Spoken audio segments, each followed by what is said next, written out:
తాకట్లో ఉన్న మీ బంగారాన్ని విడిపించి ఆ రోజు ఆన్లైన్ రేటుకి కొంటాం. Sharma gold company. నమస్కారం, వెల్కమ్ టు సుమన్ టీవీ. నేను గీతాంజలి. జూన్ 25వ తారీఖున జ్యేష్ఠ అమావాస్య.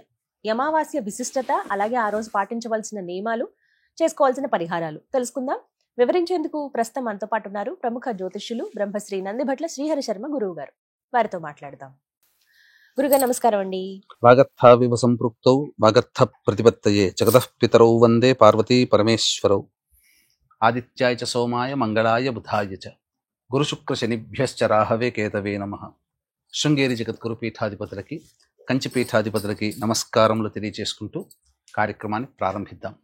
గురుగారు, జ్యేష్ఠ అమావాస్య విశిష్టత ఏంటి? ఏమైనా ప్రత్యేకత ఉందా? ఈ రోజున ఏమైనా నియమాలు పాటించాలా? ఏమైనా పరిహారాలు చేసుకోవాలా? ఎవరు ఏ విధంగా చేసుకోవాలి తెలియజేయండి. జ్యేష్ఠ బహుళ అమావాస్య 25వ తారీఖు రోజున ఏర్పడిందమ్మా. మృగశిర నక్షత్రంతో కూడుకున్నటువంటి, ఆరుద్ర నక్షత్రంతో కూడుకున్నటువంటి అమావాస్య. అమావాస్య ప్రధానంగా ఇందులో విశేషం ఏంటంటే ఆరుద్ర నక్షత్రం రావడమే చాలా విశేషం. ఎందుకనంటే సహజంగా పిశాచ రూపాన్ని సూచించే గ్రహము రాహు. ఈ రాహుకి చెప్పబడినటువంటి నక్షత్రములు ఏంటి? ఆరుద్ర, స్వాతి, శతభిషం. సో పిశాచ రూపం అంటే అర్థం ఏంటంటేనమ్మా, అంటే మరణించినటువంటి వ్యక్తి యొక్క ఆత్మ చక్కగా దివ్యలోకానికి చేరుకొని నరకమో స్వర్గమో ఏదో ఒకటి అనుభవించి మళ్ళీ జన్మెత్తాలి. అయితే దుర్మరణం పాలైనటువంటి ఆత్మలు అంటే road accident, fire accident, suicide attempt, నదిలో బావిలో పడి చనిపోవడం, ఇంట్లోంచి వెళ్ళిపోవడం, లివర్ ఫెయిల్యూర్, కిడ్నీ ఫెయిల్యూర్, క్యాన్సర్తో చనిపోవడం, లేదా 60 సంవత్సరాల లోపల ఏ విధంగానైనా చనిపోయినా, ఎలాగైనా చనిపోయినా, అలాగే దీర్ఘకాలిక రోగాలు అంటే లివర్ ప్రాబ్లం, కిడ్నీ క్యాన్సర్ రోగాలతో పాటు చెప్పాలంటే నర్వ్ సిస్టమ్తో బాధపడుతున్న పెరాలసిస్ అట్లాంటివి, డయాబెటిక్, థైరాయిడ్, బీపీ, ఇవన్నీ దీర్ఘకాలిక రోగాలే కదా. చెప్పాలంటే ఇవన్నీ రోగాలతో బాధపడే వాళ్ళు కూడా ఈ పితృదోషాలలో ఉన్నటువంటి కుటుంబాల్లో ఇవి ఏర్పడతాయి. పితృదోషాలతో ఉన్నటువంటి కుటుంబాల్లో వచ్చేటువంటి ఇబ్బందులు ఏంటంటే తరచూ అనారోగ్య సమస్యలు అవుతుంటుంటాయి. ఆడపిల్లలే ఉంటారు కుటుంబంలో. మళ్ళీ ఇంటర్ కాస్ట్ రిలీజియన్ మ్యారేజ్లు అవుతుంటాయి. కుటుంబ సభ్యుల మధ్య అవగాహన ఉండదు. కుటుంబ వ్యక్తులు మద్యం, మత్తు పదార్థాల వంటికి లోనైపోతుంటారు. జైలు పాలు అవుతుంటుంటారు. డైవోర్సులు జరుగుతుంటుంటాయి. వ్యాపారంలో నష్టం వస్తూ ఉంటుంది. ఎన్ని పనులు చేసినా దైవం కరుణించట్లేదు, ఆ దేవుడు లేడు అన్న వాళ్ళకే ఈ పితృశాపాలు, ఇటువంటివి చెప్పినటువంటి సమస్యలు ఉన్న వాళ్ళందరూ పితృశాపాలు ఉంటాయి. ఈ పితృదోషాలు, పితృశాప ప్రభావాలు ఉన్నటువంటి కుటుంబాల్లో ఏంటంటే ఏ పని అనుకున్నా అయిపోతుందన్నట్టు అనిపిస్తుంది, ఆ పని కాదు. డబ్బులు బాగా సంపాదించి ఒక అనాలోచిత నిర్ణయం తీసుకుని ఎక్కడో ఒకడ దాన్ని ఇన్వెస్ట్మెంట్ చేయడం, పూర్తిగా నష్టపోవడం. ఫ్లైట్లో తిరిగిన వాళ్ళు సైకిల్ మీద తిరగాల్సిన పరిస్థితి వస్తుంది. ఒక ఉద్యోగము సరిగ్గా ఉండదు. గొప్ప చదువుతారు, పిహెచ్డీలు చేస్తారు. ఇప్పుడు రోడ్డు మీద ఎంతో మంది పీజీలు చేసి, పిహెచ్డీలు చేసి అడుక్కునే వాళ్ళు ఎంతమంది లేరు? మన సుమన్ టీవీలోనే ఎంతమందిని ఇంటర్వ్యూ చేయలేదు? గొప్పగా చదువుకుంటుంటారు. ఏం కర్మరా అనంటే ఆ దోష ప్రభావాలు ఉన్నప్పుడు అవి.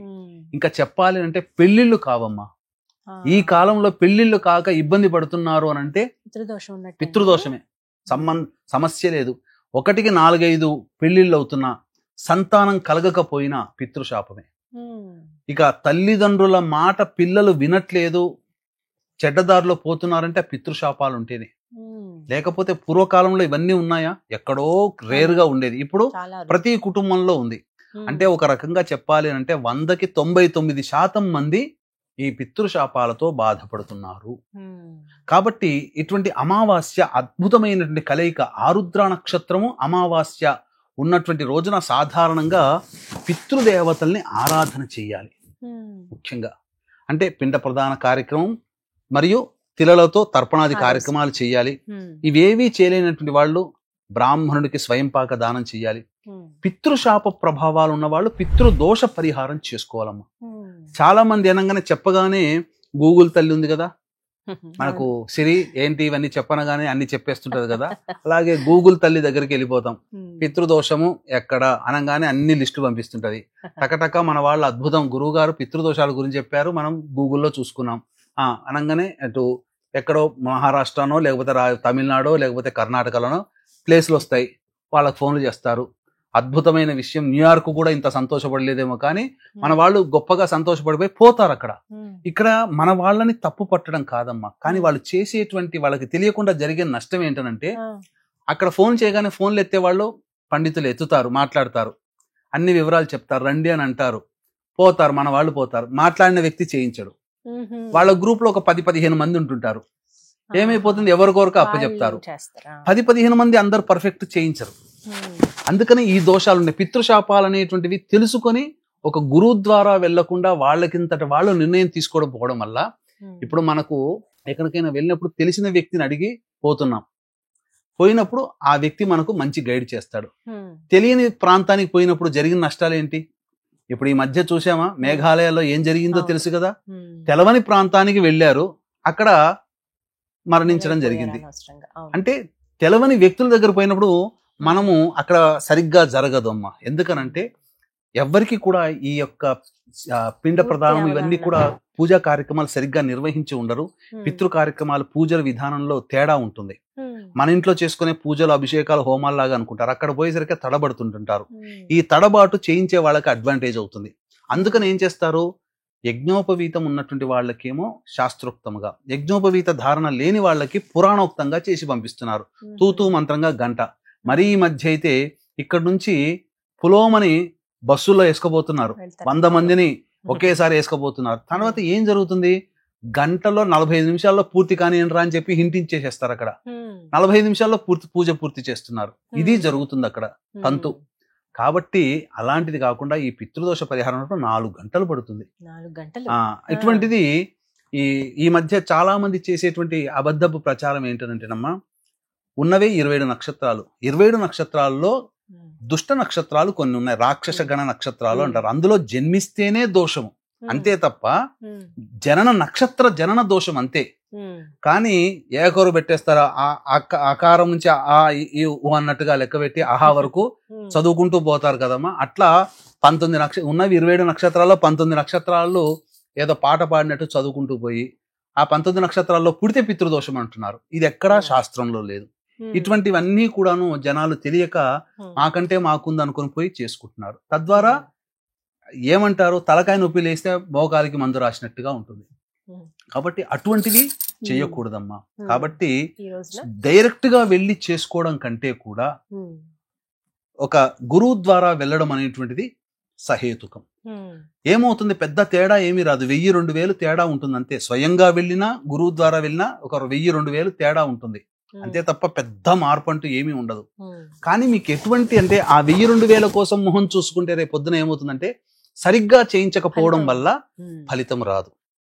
ఇంత చేసి బాధపడాల్సి వస్తుంది ఫలితం లేకుండా. కాబట్టి వీక్షించేటువంటి ప్రేక్షకులు చక్కగా ఇటువంటి పితృదోష కార్యక్రమం మన పీఠం ఆధ్వర్యంలో ప్రతి నెల జరుగుతుంది. అలాగే ఈ యొక్క జ్యేష్ఠ బహుళ అమావాస్య 25వ తారీఖు రోజున మన పీఠం ఆధ్వర్యంలో జరుగుతుంది. అవకాశం ఉన్న వాళ్ళు కార్యక్రమ తదనంతరం కాంటాక్ట్ చేసి పూర్తి వివరాలు తెలుసుకోవచ్చు. 24వ తారీఖు రోజున బయలుదేరుతున్నాం.